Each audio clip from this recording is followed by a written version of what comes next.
welcome back to Brozuka Arms. Today's a really special video because in the past I've had a bunch of different PCCs, MPXs, which operate a little bit differently than AR9s, and I've had AR9s, I've built AR9s, just couldn't fall in love with them. I didn't like the way they operated. They were really violent, even with longer barrels, just seemed to have a lot of recoil, and 9mm for any kind of combat application in a subgun.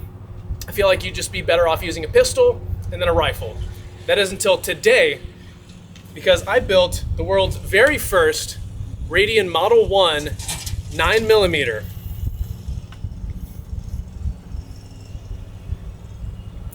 So why am I saying that this is combat applicable? Well, it's because the ammo that I'm using, Liberty Civil Defense.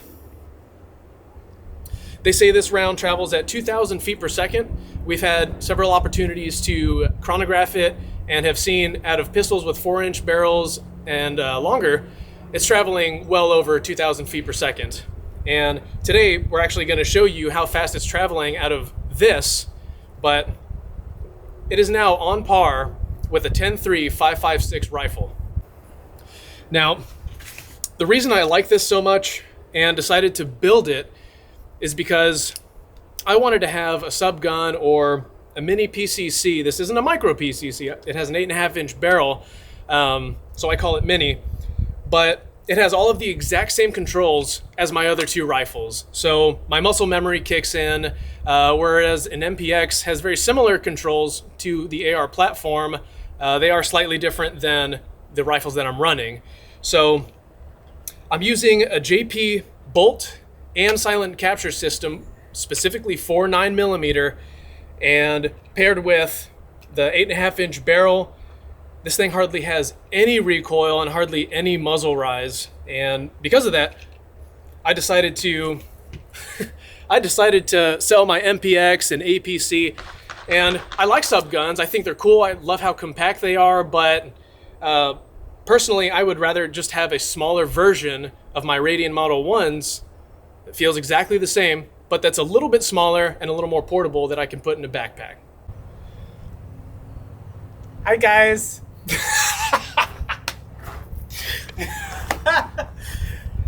All right. Now, I'm not saying that this can replace 5.56, but it definitely does have an application, and it does make it a little bit more lethal than something traveling at 1,250 feet per second. So I'm gonna throw some videos up of me testing this when I first built it, and we also did some ballistics gel testing today, and we chronographed the round coming out of this, so you guys can watch that and let me know what you think in the comments. All right, so I got it sighted in. I'm at 12.5 yards here and doing some reliability testing, making sure we're getting hold back on every single empty magazine. I've already done a bunch of regular 115 grain, so now I'm doing a 147 grain suppressed, and just making sure that this will work suppressed with subsonics reliably. So we got 3 mags.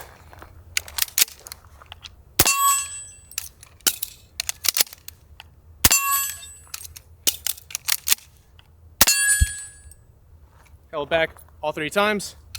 This thing shoots like a dream. I love it. So now, 115 grain suppressed, and I just want to showcase the controllability of this little setup and being able to get rapid shots on target. So.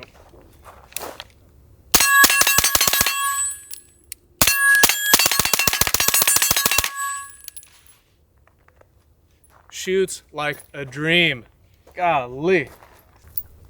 Okay, so we've seen the reliability and controllability of this platform suppressed, and typically you're going to have extra back pressure, so you should, in theory, have more recoil, and the platform should be a little bit harder to control. You're going to have more of your reticle kind of bouncing around with suppressed and then extra back pressure.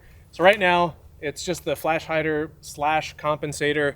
We're going to try that, and then we're going to try the blast can, and those are notorious for causing a lot of extra felt recoil. Maybe not so much muzzle rise, but definitely recoil.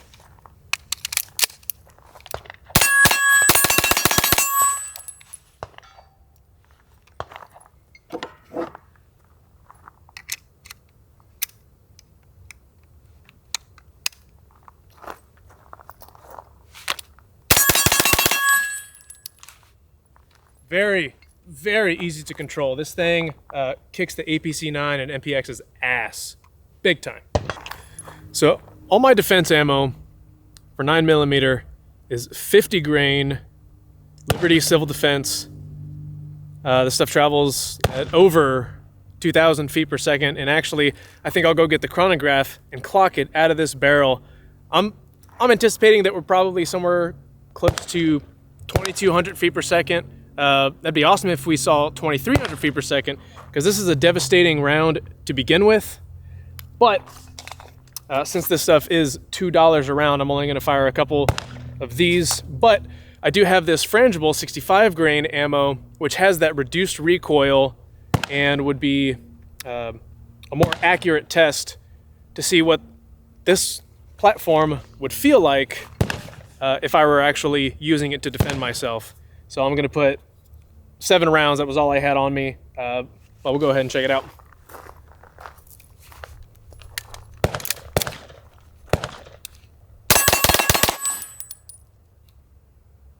One more.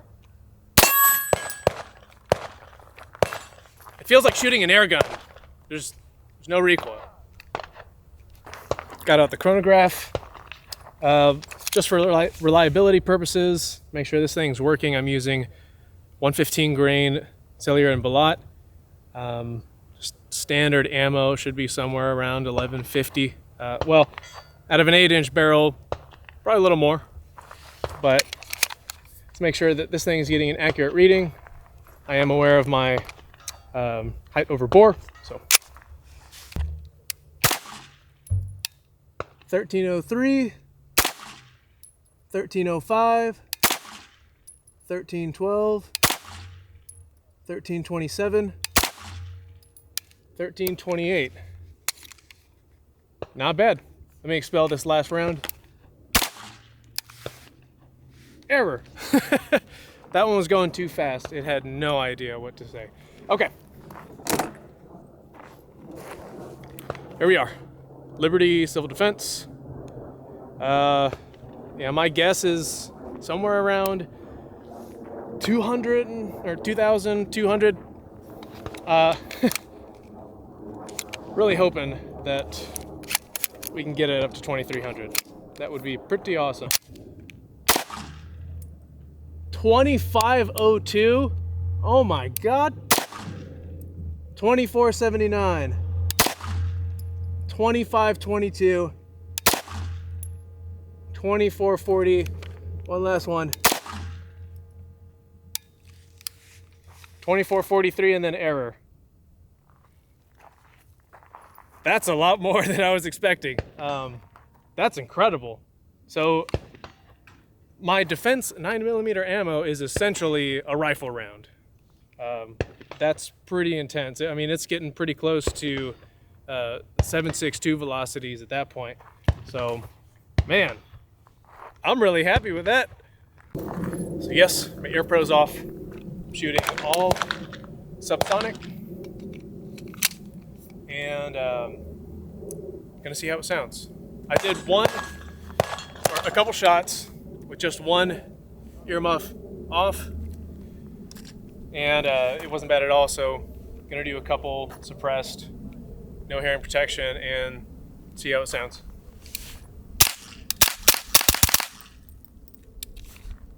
Not bad at all. Not bad at all. It doesn't hurt my ears. Not having ear pro on, shooting 5.56 supersonic ammo is still pretty loud and uncomfortable, at least for me. I guess my hearing isn't completely damaged like some people, but this is just the perfect little setup. It completely mirrors my SBR and my SPR, my 14.5 with the LPVO on it. It's just a micro version of those, or maybe not micro, but mini. It's about 2.5, 3 inches shorter than my SBR. So I would love to just keep running and gunning this thing. I don't feel like blasting through 1,000 rounds right now. I'd like to actually use that for training purposes. Today, I just wanted to come out and make sure that this thing worked, functioned properly. I'm getting bolt hold open at the end of every single mag, which is perfect. Reliability, I want that. Even with subsonic without the suppressor, still held back. And All I can say is this is perfection. I absolutely love it, and I think it's my new favorite gun. All right, so we're going to be shooting Liberty Civil Defense, if we can get a focus on that. 50 grain. They advertise it as traveling at 2,000 feet per second. I've actually clocked it going much faster than that. We're going to get it on camera for you to see it, and we're going to be putting this in ballistics gel, FBI standard 10% gel block at 10 feet, which is the FBI standard. And so we're going to see how well it performs.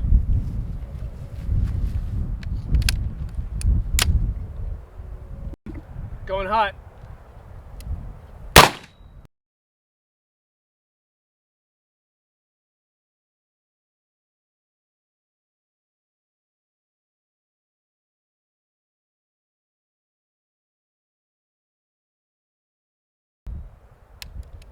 Safe.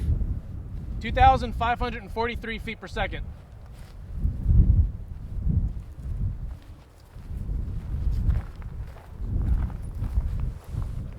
Oh man.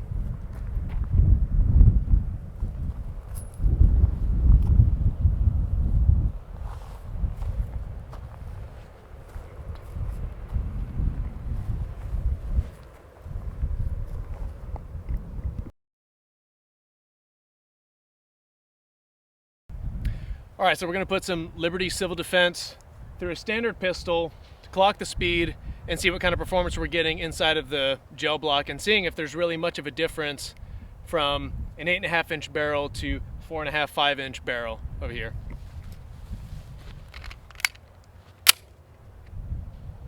Going hot.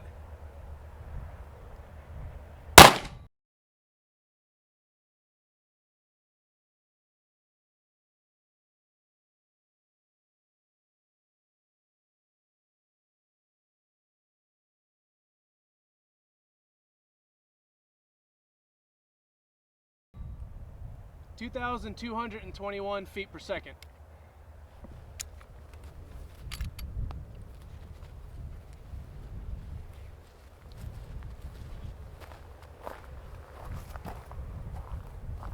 That's nasty.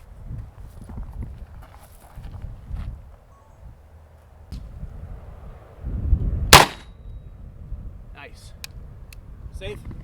Safe. 2,452 feet per second.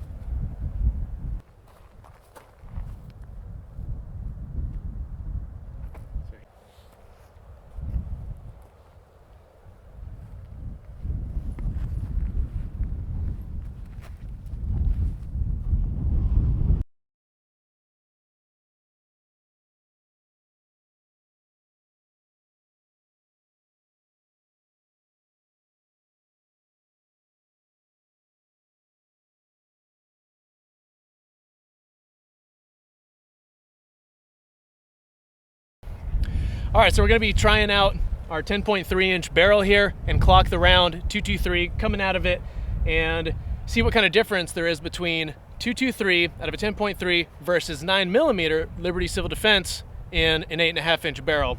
So the round we're gonna be using is Australian Outback, or ADI, which is the company that makes Australian Outback. Uses a Sierra Blitz King projectile.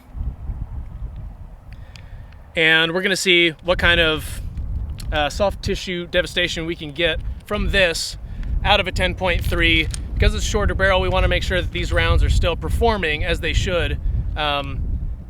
We are using it as a defense round. After seeing some of the ballistics gel tests of the Sierra Blitz King, replaced Hornady Tap in my loadout. I mean, they were performing identically, except Hornady Tap can be $1.50, $2 a round, and a lot of it has been discontinued.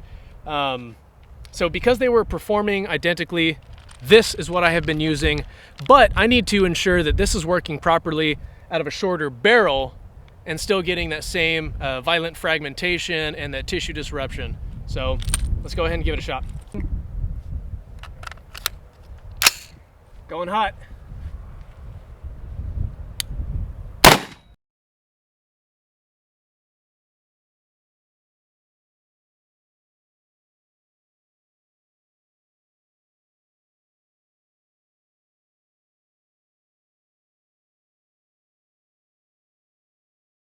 2,533 feet per second.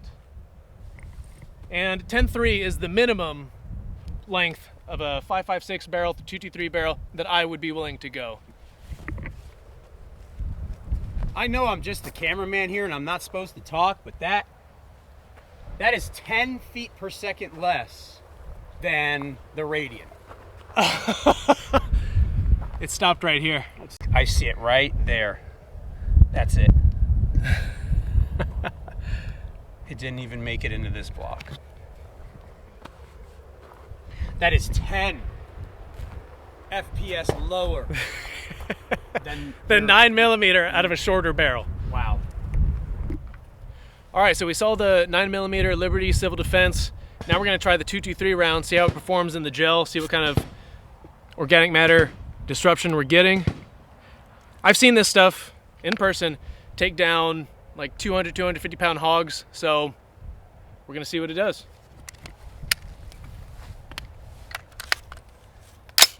Going hot.